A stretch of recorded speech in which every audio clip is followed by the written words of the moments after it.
Meu nome é Francis Lima e a partir de então nós faremos também um jig, que é um facilitador para um fechamento guiado. Então nós estaremos conversando sobre todos esses assuntos e como tratamento eu sugiro a ela, diante das evidências que ela tem nos apresentado, que serão confirmadas a partir de agora clinicamente, nós faremos um front plateau, que é um dispositivo para fazermos um diagnóstico diferencial de que os problemas que ela nos relata pode estar ou não relacionados com fatores dentários. Tá? Definido esse diagnóstico, se optarmos por um tratamento, como primeira opção sempre é a ortodontia, para um posicionamento e um ajuste oclusal por meio da movimentação desses dentes, que permite assim um encaixamento melhor desses dentes, estabelecendo as guias desoclusivas. Pode ser um tratamento simplesmente por um ajuste oclusal por desgaste seletivo e se for definido como tratamento um ajuste oclusal, inicialmente nós passaremos por um período de uso de uma placa mio-relaxante, que vai nos ajudar, né, na execução desses procedimentos a serem realizados a partir do diagnóstico. Então percebam, agora quando a paciente faz esse fechamento, os dentes se aproximam bastante, mas não há toque. E eu tenho apenas toque aqui na região anterior. Eu vou agora ajustar esse dispositivo. Abre um pouquinho. Bom, então, agora nós faremos a interpretação desse dispositivo.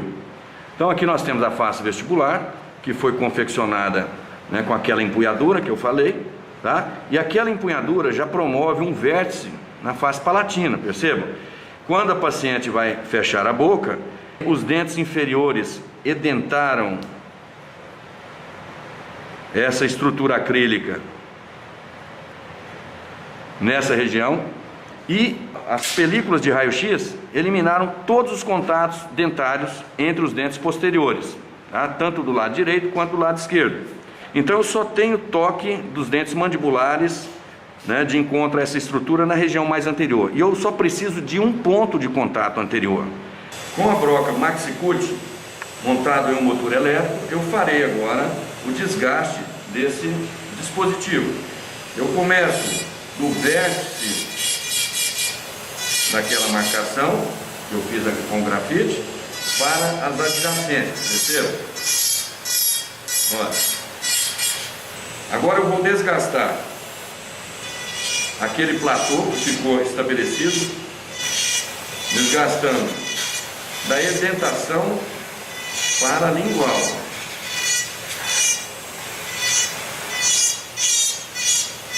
Formo aqui um plano inclinado e elimino qualquer degrau que possa dificultar o deslizamento dos dentes mandibulares para posterior. Vou marcar agora onde está o contato que foi estabelecido. Toda estrutura que está da marcação do bordo incisal na massa para a lingual, nesse sentido, foi eliminado. Ficou um plano inclinado que permite o deslizamento da borda incisal dos dentes inferiores contra essa estrutura, permitindo assim que a mandíbula naturalmente já deslize para a posição de relação cêntrica. É um dispositivo facilitador. Agora, essa estrutura que ficou por vestibular, eu não preciso desgastar, porque eu não quero que a minha paciente morda mais anteriorizado do que essa posição habitual de fechamento espontâneo que ela fez. Eu estou dando possibilidade para que ela possa morder nessa posição, estou dando possibilidade que ela possa morder nessa posição e caminhe no sentido lingual, tá? Então, novamente, eu vou agora finalizar esse desgaste, que eu não preciso de uma área de contato dessa magnitude. O ideal é que fique apenas um dente de contato bem sutil. Então, agora aqui eu refinei esse desgaste. agora voltar a testar esse dispositivo na boca. Finalizados os desgastes iniciais no dispositivo, no jig, eu vou reposicioná-lo sobre os dentes da bateria anterior superior. Tá? Percebam que ele foi desgastado, foi eliminado as edentações, ficou apenas, teoricamente, o contato entre o bordo incisal com essa estrutura. E vou solicitar à paciente que faça um fechamento espontâneo, morto. Bate várias vezes.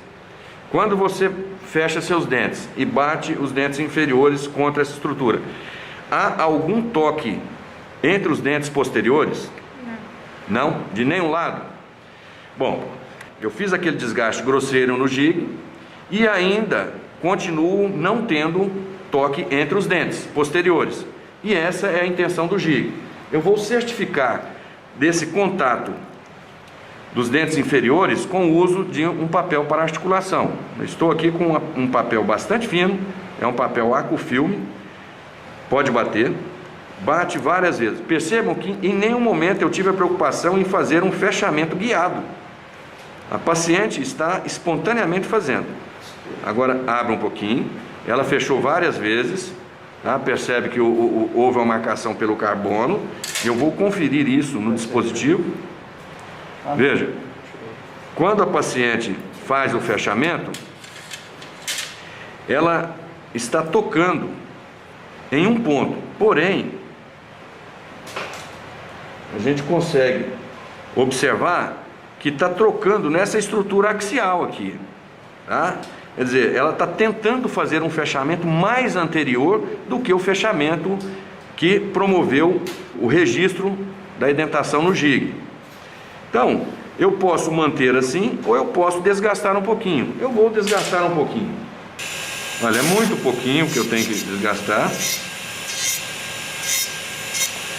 E esse desgaste, ele é feito com cuidado para que não ocorra desgaste na posição onde o bordo incisal tocou. Tá? Eu vou limpar essa marcação para vocês verem qual a marcação que vai permanecer com o uso do papel para articulação. Então veja, eu fiz aquele desgaste inicial e agora refinei com o segundo desgaste, volto novamente a botar o papel para articulação e solicito ao paciente que faça um fechamento. Pode bater. Abre um pouquinho. Nesse momento, eu não tenho nem que preocupar se a paciente está na posição mais inclinada com a cabeça ou se está na posição mais confortável para ela. Porque eu preciso dar liberdade de fechamento nesse momento. Porque quando a paciente permanecer com o jig por alguns minutos, para que ocorra o relaxamento, ela não pode ficar tensionada, ela tem que ficar na posição supina de conforto. Observem a marcação, olha. A marcação deixou de acontecer naquela superfície axial vestibular do dispositivo. Está tocando apenas na posição mais da base mesmo. E tem dois toques, tá vendo? Vou eliminar esse toque da esquerda. Então veja. Agora eu permaneço apenas com o toque no ponto mais central. Bate os dentes. E novamente faço a pergunta: existe algum contato entre os dentes posteriores ao fechar? Não, só existe toque aqui na frente. A partir de agora eu vou deixar a paciente numa posição de repouso. Vou umedecer os seus lábios aqui. Vou deixá-la nessa posição de repouso por 10 minutos. Ela pode permanecer com os dentes tocando no dispositivo ou sem toque nenhum. Isso não tem problema. A questão é que eu preciso eliminar os toques entre dentes posteriores. Esses contatos mantidos entre os dentes posteriores que estimulam as parafunções ou a busca de uma posição de máxima intercrustação. Eu quero promover assim um desaparecimento da percepção proprioceptiva desses contatos posteriores para que naturalmente a mandíbula já busque uma posição de maior conforto. A posição de relação cêntrica é a posição que nos dá uma melhor possibilidade de diagnóstico. Então, 10 minutos se passaram, a paciente permaneceu nessa posição, deitada confortavelmente, e agora eu vou tentar fazer um fechamento guiado com a presença do dispositivo. A função do jig é um facilitador para a obtenção desses registros em relação cêntrica. Então, desprogramando essa musculatura da presença desses contatos, ela vai ficar mais relaxada e eu vou conseguir fazer um fechamento. Olha, aqui eu percebo que a mandíbula está agora arqueando com muita facilidade, devido à desprogramação da presença dos contatos deflectivos posteriores. Agora sim, eu solicito ao paciente que incline a cabeça para posterior, para que as estruturas do digástrico, por exemplo, já tracione a mandíbula por posição mais retruída. Eu percebo que está livre, a mandíbula está livre agora, olha. Eu não encontro oposição da musculatura. E eu vou agora fazer uma marcação no jig. Nós temos a marcação inicial para ver se há uma diferença de posição entre a posição de fechamento espontâneo que ela fez nessa massa, né? E agora com o fechamento guiado, contato no jig. Inclina um pouquinho para trás, não deixe tocar, deixa comigo. Eu vou, olha, abra um pouquinho, vou retirar o dispositivo. Então nós temos aqui, olha, no jig, uma marcação inicial do fechamento espontâneo e uma segunda marca mais posterior. Vou fazer uma marcação nesses dentes para registrar a posição de máxima intercuspidação. Então agora, pessoal, com o jig nós percebemos que houve um desalinhamento daquelas marcações.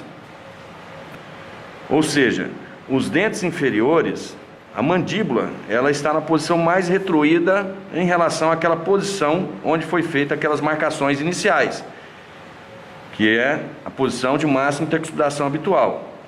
Agora eu vou retirar o jig e vou fazer um fechamento até o primeiro toque. Eu fiz outra marcação, alinhando a marca inicial superior, né?